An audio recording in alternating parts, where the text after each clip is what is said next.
In the Students Improving Patient Safety and Quality category, we were looking for individuals or groups of students who had identified a patient need and had successfully implemented a quality improvement project. The first storyboard that we saw was from Helen Price, who detailed her project to reduce the inappropriate use of incontinence aids. And Helen was extremely passionate about this.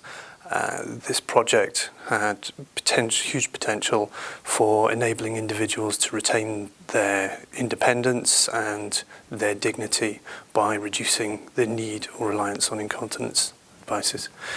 This was obviously a hugely important project for Helen, and she developed a lot of learning materials, including her own strapline, Be in the Know, Don't Wrap and Go. She'd identified the measures that she was going to use and was able to use data to demonstrate the huge improvement that she'd made.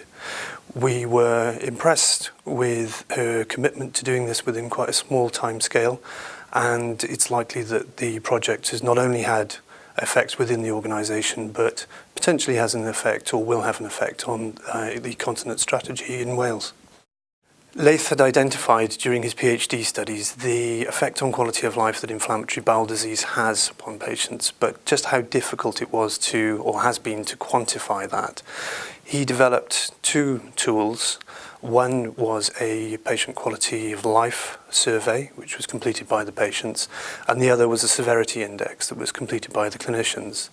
Both of these measures help to identify those patients who might need to be further reviewed or even have hospital admission.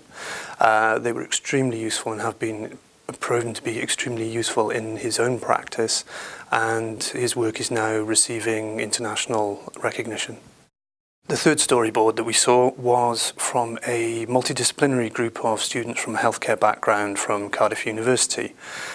They had developed a simple but potentially hugely effective approach to improving patient quality of experience within the hospital setting by asking one simple question: what can I do to improve your stay?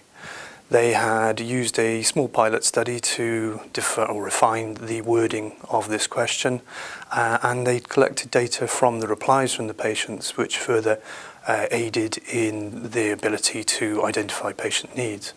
Much of the patient need that was identified fell under the fundamentals of care category, so care needs rather than anything more medically complicated.